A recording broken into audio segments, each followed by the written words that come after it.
Y lo tenemos en línea ya nos vamos a dar el gusto de hablar con un colega, periodista y amigo, que es Leo Rubín. Como ustedes saben, Leo es periodista, conduce Made in Paraguay, es el director de Made in Paraguay, programa que hemos emitido durante muchos meses acá en Urbana TV, que desde este domingo vuelve a salir al aire. Porque nosotros estábamos en falta nosotros con Leo. Le doy la bienvenida, Leo Rubín, ¿cómo estás? Ahí te veía en pantalla. Ahí lo tenemos, ahora sí. ¿Cómo estás, Leo? Bienvenido. Querido, ¿cómo estás? Feliz de estar con Urbana TV, con ustedes. Muy encantado de poder charlar contigo. Bueno, vos sabés que yo sigo con el mismo problema tengo un retorno no sé a qué se debe, si me pueden explicar, porque cuando habla Leo tengo un acople tremendo. A ver si lo pueden resolver ahí en técnicas, muchachos, ¿ya está bien? Bueno, más o menos, sigo teniendo... Bueno, vos me escuchás bien, Leo, eso es lo importante, que salgas vos. No, te escucho bien, querido. También siento un eco. Creo que hay como dos señales tuyas. No sé si tal vez por eso te veo como una del Bueno, teléfono y Leo, otra más viste que grande. se va a producir este fenómeno del voto migrante, masivo en Buenos Aires y en la ciudad de Buenos Aires y en la provincia de Buenos Aires. Y sin duda la colectividad, la comunidad guaraní, la comunidad paraguaya es gigantesca. Y bueno, vos sos un referente fundamental, no solo de la comunicación, sino de la política en el Paraguay, y me imagino que tendrás algo para decirle. Sí, lo primero, decirle que ejerzan su derecho al voto es muy importante. Siempre hablamos de esto en época de las elecciones, ¿no? Hay un día fundamental en la democracia que es el día de las elecciones. Es casi el único momento, esos minutos que uno tiene para ejercer su derecho a pedir cambios o a reforzar una idea, en el caso que uno quiera continuar con un gobierno municipal, como puede ser en este caso.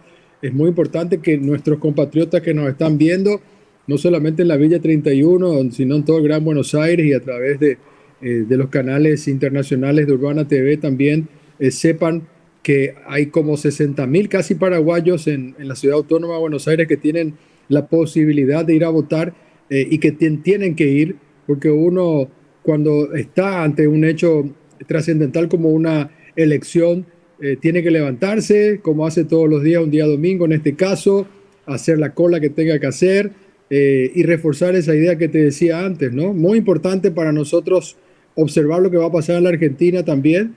La colectividad paraguaya en especial quisiera que hayan tantos paraguayos habilitados para votar en las elecciones generales, por ejemplo. Es una paradoja esto, Virciades, pero en las últimas elecciones no votaron más de 30.000 paraguayos, de casi 2 millones que se habla que hay en la Argentina. Imagínate la diferencia. Aquí se pone todo tipo de trabas para que nuestros compatriotas no voten en nuestras elecciones generales, trabas burocráticas, por ejemplo, que tienen que asistir a así como nosotros, ¿no? A una conversación virtual cuando hay muchos trabajadores que no lo pueden hacer en los horarios que el Tribunal de Justicia Electoral lo habilita, o tienen que irse hasta el consulado, o tiene que venir alguien a su casa. Entonces lo que están pidiendo es que sea automático, como es en la Argentina. Y Claro. eso puede cambiar completamente una elección. Imagínate si se ponen de acuerdo y llegasen a votar más de 100 o 200.000 paraguayos, ¿cómo se puede cambiar un tablero político? Claro, claro. Bueno, eso es una vieja disputa ahí en Paraguay. Yo recuerdo haber ido hace 6, 7 años, hubo un congreso, un encuentro, una jornada ahí por el voto, justamente por el voto migrante en Paraguay. Estuvimos con nuestras cámaras ahí en Asunción, ¿eh? Una pelea histórica que no pueden revertir hasta el momento. No, y se ha insistido. Yo hice un programa hace poco también, sobre este tema, hablando con algunos, digamos, referentes paraguayos que viven en el exterior. Caso de Jorge Gugliota, que vive en la Argentina, él es profesor en la UBA, y también he hablado con gente en Estados Unidos, donde hay una colectividad también importante. La más grande, sin dudas, es la de Argentina, por razones políticas principalmente, que se han ido ya desde la época de la dictadura del estronismo, económicas también, y últimamente un poco por la salud. Antes de la pandemia, digo, eso me di cuenta mucho en las elecciones, ¿no? Porque en la Argentina hay un sistema de salud gratuito y que acá en Paraguay no consiguen, excepto en la época del presidente Fernando Lugo, donde sí la salud fue gratuita. Entonces muchos han ido también por algunas cuestiones de salud y educación, pero básicamente la ida de paraguayos y paraguayas a la Argentina tiene que ver con la política principalmente. Y es una disputa, es una lucha. El Partido Colorado no se anima realmente a tomar la decisión de que esto sea una inscripción automática porque tiene miedo o cree que los votos le van a venir en contra. ¿Por qué uno saldría de un país? Es la minoría la que sale a estudiar o la que sale por una decisión propia, digamos, la gran mayoría Claro. han sido expulsados. ¿Y cómo están las cosas hoy en Paraguay? La semana pasada nosotros estuvimos ocupándonos de un episodio que lo tomamos como muestra. Levantaron las fuerzas de seguridad una olla popular que se estaba llevando adelante en el marco de una protesta con una decisión del Congreso de quitarle fondos a los comedores populares. Y uno dice, bueno, si hay protesta, los comedores populares necesitan seguir contando con ese financiamiento. Evidentemente no están hermosas las cosas. No, para nada. Este presidente, Abdo Benítez, está atado a un expresidente, para que se entienda bien la situación, que es Horacio Cartes. Él ya tuvo un primer intento de juicio político al año de su gobierno, cuando se descubrió, la prensa lo descubrió, lo que se denominó el acta secreta de Itaipú, donde se iba a firmar con Bolsonaro un acta en secreto, por eso claramente es así. Y esto se destapó, se descubrió, y él ya iba a ser apartado de su cargo, pero Horacio Cartes lo terminó salvando en Cámara de Diputados. A partir de eso, él quedó rehén de Horacio Cartes por un lado, y por otro lado, bueno, estamos viendo lo que pasó en la pandemia. Al comienzo sí, hay que reconocer que hubo una decisión en la parte de salud, digamos, se hicieron los aislamientos, se cerraron la frontera, etcétera, pero no se compraron vacunas. Hasta ahora han llegado solo el 12% o 14% de las vacunas compradas por Paraguay, no se gestionaron a tiempo. El Frente Guazú tuvo que conseguir de China insumos para los hospitales, por ejemplo, porque Paraguay no tiene relaciones diplomáticas con China y sí con Taiwán por una cuestión absurdamente ideológica hoy en día. Y realmente la situación no es buena, es grave. Paraguay está viviendo una situación social difícil. Hace poco la CELAC, este Centro Latinoamericano de Estudios Geopolíticos, publicó una encuesta sobre el clima político en Paraguay, una encuesta que tiene apenas 15 días de su publicación, donde se veían los números. La incertidumbre es uno de los temas que aparecen, por supuesto. La gente se ha endeudado para pagar no solamente los servicios públicos de sus casas, digamos, sus alquileres, hablamos de la luz, del agua, se tiene que endeudar para poder pagar estas cuentas. La cuestión económica siempre, cuando uno mira, va a haber tal vez un crecimiento macro, digamos, pero la gente está sufriendo en sus bolsillos, digamos, esta situación. Bueno, vos contabas lo de las ollas populares. Además, bastante impopular este tipo de medidas. Uh-huh. Leo, cambiamos un poquito de tema. Vamos a Made in Paraguay. ¿Qué le decimos, Made o decimos Made? Yo le digo Made in, hace más de 25 años cuando le puso el nombre, estaba como de moda Made in Japan, ¿no? Japón, ahora vino todo desde China, y en ese momento a mí me pareció divertido ponerla así como en inglés, pero dicho en español, Made in Paraguay. Sí, le decimos Made in. Bueno, Made in, ya lleva la experiencia comunicacional muchísimos años, como lo acabas de señalar. El programa de televisión arrancó el 2019, ¿no?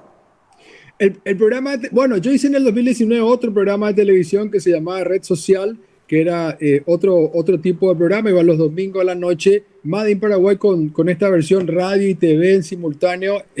Lo estrenamos el año pasado a través del canal de Ñandutí TV, y es lo que venimos haciendo. Y ahora la noticia que te comentaba también antes, ayer, hablando nosotros, y que lo quiero hacer público, es que vamos a tener una página digital, una web de noticias diaria con enfoque en derechos humanos, justamente en política, en medio ambiente, en cultura, que es madeinparaguay.com.py o madeinparaguay.net. ahí nos pueden buscar y en las redes sociales también, donde vamos a darle ese enfoque que queremos, Mircea, porque realmente uno muchas veces se cansa de leer las mismas noticias en los medios tradicionales y siempre es un enfoque distinto. Hoy, por ejemplo, se está discutiendo el tema de la tierra, unos proyectos durísimos que quieren criminalizar a los campesinos y a los indígenas. Entonces, hay que darle una batalla comunicacional, como siempre se ha dicho, y nosotros la queremos dar a través de este espacio. Y bueno, y ahora con la web y también con la apertura de una radio que se llama sinantena.fm, que va a salir en el mes de octubre. Leo, ahora volvemos sobre eso, pero recién al pasar comentabas, y ayer lo hablábamos entre nosotros, el tema de los campesinos, y me parece que es útil para referenciarnos una vez más en cómo actúa la derecha, cómo ejerce el poder la derecha, y vincularlo con esto que nosotros veíamos hace unos minutos, pasábamos acá en el informativo, las declaraciones de Horacio Rodríguez Larreta diciendo que hay que terminar con la indemnización de los y las trabajadores y trabajadoras. Claro, muestran la hilacha todo el tiempo. Cuando uno propone avanzar en los derechos, en ampliar derechos, la derecha, ¿qué dice? Redobla el esfuerzo y las acciones para limitar aún más esos derechos. Y esto que vos contabas de la tierra, me parece que vale la pena que lo expliques. ¿En qué contexto se da? ¿Qué es lo que está pasando en Paraguay con la toma de tierras, con la necesidad de tierras? ¿Y qué es lo que ha propuesto la derecha ante eso?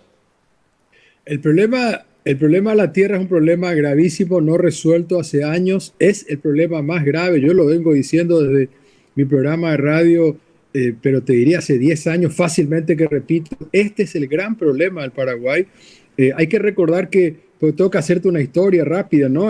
Aquí nosotros llamamos tierras mal habidas a un reparto de 8 millones de hectáreas de tierras en la época de la dictadura que se repartió a los amigos de Stroessner del poder, empresarios, militares, incluso al ex dictador Anastasio Somoza se le regaló tierras aquí en Paraguay. Para que ustedes tengan una idea, 8 millones de hectáreas es aproximadamente todo el territorio de un país como Panamá. Todo eso se repartió de manera gratuita. Y ese es el gran tema que tiene que ver con la reforma agraria, que tampoco nunca se hizo. Entonces, los campesinos van siendo expulsados. Por un lado, una cantidad de tierras mal habidas. Por otro lado, un avance de un modelo agroexportador, sojero, ganadero, que empieza a comer tierra de campesinos e indígenas. Hay un cálculo que hablaba de que aproximadamente 100.000 paraguayos, imagínate, 100.000 paraguayos y paraguayas eran expulsados cada año de nuestro país, y la gran mayoría de la Argentina, por esta razón, digamos, muchos van directamente del campo a las afueras de Buenos Aires, digamos, al Gran Buenos Aires, ni siquiera llegan a Asunción, digamos, ¿no? Entonces, esta situación permanente que viven en nuestro campesinado y nuestras comunidades indígenas, ahora parece mentira, en la pandemia se ha puesto mucho más pesada. Los desalojos indígenas son tremendos. Uno ve cuando le queman sus casas, sus escuelas, sus chacras, sus cementerios, sus lugares ancestrales. Estamos viendo casi cada mes un caso de desalojo con la complicidad de la política, con la complicidad del Poder Judicial, que como cada vez necesitan más espacio para la soja y para la ganadería, bueno, a alguien hay que sacarle. Y empiezan ahora a ir por las comunidades indígenas. Al día de hoy se tenía que votar uno de los proyectos que pretendía criminalizar a las llamadas por ellos invasiones de tierra. En realidad son ocupaciones. Los verdaderos invasores son ellos. Me refiero a algunos senadores como Enrique Riera del Partido Colorado o Fidel Zavala del Partido Patria Querida. Es lo que vos decías, ¿no? Es como la derecha, que hay ciertos temas donde se ponen de acuerdo, no importa el partido político. Ahí también había un senador liberal de apellido Silva Facetti o Blas Llano, que querían insistir con esta ley. Bueno, hoy se logró postergar por 22 días y ojalá en estos 22 días que va a haber movilizaciones campesinas y también indígenas, se pueda revertir finalmente este intento de uno más de criminalizar a esta lucha campesina de tantos años. Una buena noticia. Ayer a la tarde hablábamos con Leo y estábamos preocupados por esta situación, la posible sanción en el día de hoy. Así que una buena noticia esta postergación. Bueno, Leo, Made in Paraguay vuelve a la pantalla de Urbana TV desde este domingo a las 12, en horario de nuestro país, por supuesto. Vamos a estar pasando el programa que ustedes hacen. Y trataremos de tener más información en los próximos días. Vamos a tratar de darle forma a una crónica más habitual todas las semanas por parte de la gente de Made in Paraguay. Así es, esta semana nos va a tocar hablar sobre un tema, Milciades, que se llama La Gran Mentira Verde. Vamos a hacer una nota con dos exponentes que están en este momento en París.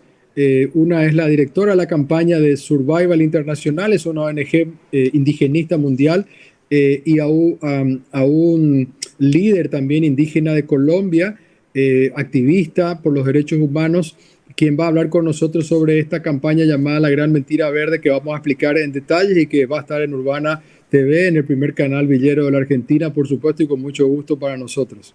Bueno, Leo, terminemos como empezamos. Se vota el domingo. ¿Qué le decís entonces una vez más a la colectividad paraguaya en Argentina, en Buenos Aires, en la capital federal, en ambos distritos, de cara a estas elecciones PASO? Que se levanten a la mañana como todos los días con ese entusiasmo, que se tomen su cocido, su chipa, que vayan a hacer la cola donde tenga que hacer, que ejerzan su derecho a voto, no se pierdan la oportunidad de votar este día domingo por quien ustedes decidan hacerlo, pero ejerzan el derecho. Esa es nuestra libertad, ese es un principio democrático y tenemos una oportunidad cada pocos años de hacerlo. Así que espero que vayan masivamente a votar este día domingo. Muy bien, Leo Rubín, gran amigo, espero que nos podamos ver en persona en breve, Leo, y en la pantalla nos estamos viendo ya a partir del domingo. Me encantaría poder visitar de nuevo el canal y estar contigo, estoy seguro que lo vamos a hacer. Un abrazo grande desde aquí. Abrazo grande, abrazo grande.